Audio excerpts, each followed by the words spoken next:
अस्सलाम वालेकुम रहमतुल्लाहि व बरकातहू। क्या हाल है बहन भाइयों, खैरियत से? उम्मीद करता हूँ आप सब खैरियत से होंगे। काफ़ी दिन से जो है मेरी यूट्यूब पर जो है वीडियो अपलोड नहीं हो रही थी, जिसकी वजह पे जो है मैं आपके साथ जो है वीडियो मेरी आपको यूट्यूब पर नज़र नहीं आ रही थी। तो बराए मेहरबानी जो कि हमारे चैनल को सब्सक्राइब करना है और आपने घंटी को भी दबा देना है। किसी किस्म का आपको दम करवाना हो, कोई भी वजीफ़ा पूछना हो, कोई भी अमल आपने करवाना हो, तो हमारे व्हाट्सअप नंबर पर रब्ता कर सकते हैं।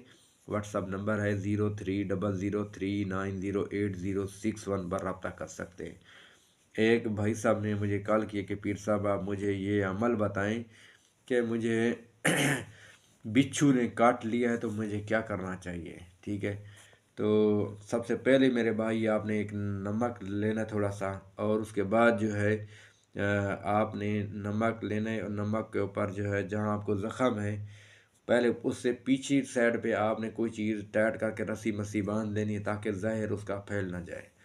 वहाँ आपने जो है दुरूद शरीफ पढ़ना है और हाथ शहादत की उंगली घुमाते रहना है, और उसके बाद आपने सूरह फातिहा 25 मरतबा पढ़नी है।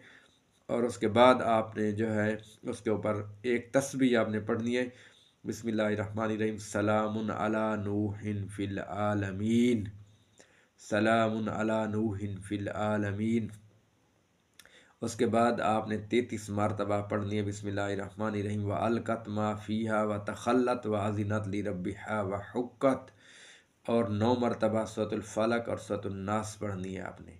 और आखिर में 3 मरतबा दरूद शरीफ पढ़ना है। 3 मरतबा पहले भी दरूद शरीफ पढ़ना है आपने, उस पर दम कर देना है।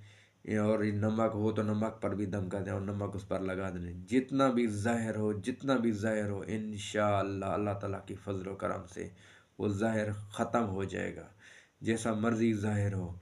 ये बहुत ही मुजर्रब और मेरा आज़मूदा अमल है, जो कि मैंने कुरान पाक का अमल बताए हैं, जो सूरतें बताई हैं, आपने इस पर अमल करना है। इंशाअल्लाह मेरा अल्लाह पाक आपको शिफा देगा। जिसी तरह का भी कोई भी आपको कोई दम पूछना हो, कोई वजीफ़ा पूछना हो, तो मैं आपका भाई, आपका बेटा आपकी खिदमत में हाजिर हूँ। आप हमारे साथ रब्ता कर सकते हैं। इंशाअल्लाह आपको अल्लाह ताला शिफा देगा, और दीन को सही माने समझने और सही माने अमल करने की हम सब को अल्लाह ताला तौफीक अता फरमाए। और कोई भी देखो, अल्लाह ताला के कलाम में बहुत शिफा है, और आप कोशिश कीजिएगा वुज़ू में रहा करो। अल्लाह ताला जो है आपके रिज़्क़ में बरकत डालेगा। इतने लंबे लंबे वजीफ़े पढ़ोगे उससे कम आपको फ़ायदा मिलेगा। एक वुज़ू में रहोगे तो उसकी बरकत आप देखोगे, बहुत ज़्यादा फ़ायदा होने वाला है।